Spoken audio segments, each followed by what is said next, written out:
আমার কাছে যেমন সানডেটাও স্পেশাল, স্যাটারডেটাও স্পেশাল। আগের স্যাটারডেতে আমার বরের অবশ্য অফিস ছিল, তা এই স্যাটারডেতে আমি মাথায় হাত দিয়ে বসে আছি কি রান্না করব।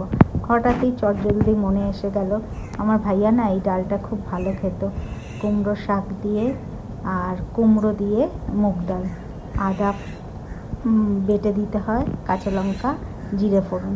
তোমাদের সাথে শেয়ার করব। এই যে করছি, ডালটা ধুয়ে নিয়ে, আমি সবসময় ডাল ধুয়ে নিয়ে তারপরে একটু ফ্যানের নিচে রেখে শুকিয়ে তারপর ডালটা ফ্রাই করি।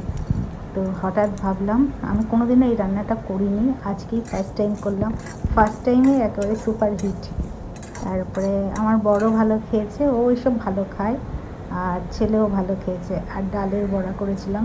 ছোটোবেলা না যখন মানে মা রান্না করতো এসব, ভাইয়া ভালো খেত, আমার দাদুকে ভাইয়া ডাকি তোমরা তো জানোই, তো তখন না খেতে চাইতাম না, কিন্তু এখন বয়স বাড়ছে আর সব কিছু এসব ভালো লাগছে। মানে মাছ মাংস তো খাওয়াই হয়, ওর থেকে মনে হয় এখন সত্যি এটা কিন্তু একটা নিয়ম, মানে কাকতালীয় ব্যাপার, যে বয়স হলে পরে একটু অন্যরকম খাবার খেতে ইচ্ছা করে।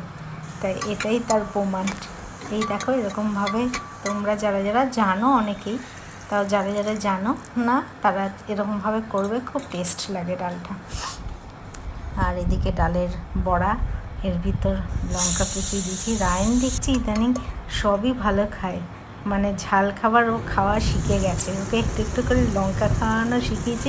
আলু সিদ্ধর ভিতর, তারপরে কোনো কিছু ভাজা ঠাজার ভিতরে এরকম লঙ্কা দিয়ে দেখি ও এখন খুব টেস্টিভাবে খায়। তো চলো, আজকে ভিডিওটা একটু বড় হয়ে গেল। দেখো রান্নার ভিডিও দিতে গেলে তো একটু বড়ই হবে, পুরো রান্নাটা যদি না দিই তাহলে তোমরা কি করে বুঝবে, আধ খাপচাভাবে দিলে তাহলে তোমাদের ভিডিওটা দেখতেও ভালো লাগবে না। আর আমি তো সবসময় টেবিলটা গুছিয়ে খাবার দিতে পছন্দ করি। তো বরমশাই খেয়েও বলল ডালটা খুব ভালো হয়েছে। ভিডিওটা ভালো লাগলে অবশ্যই লাইক করবে, শেয়ার করবে। ডালটা কেমন হয়েছে? দারুণ।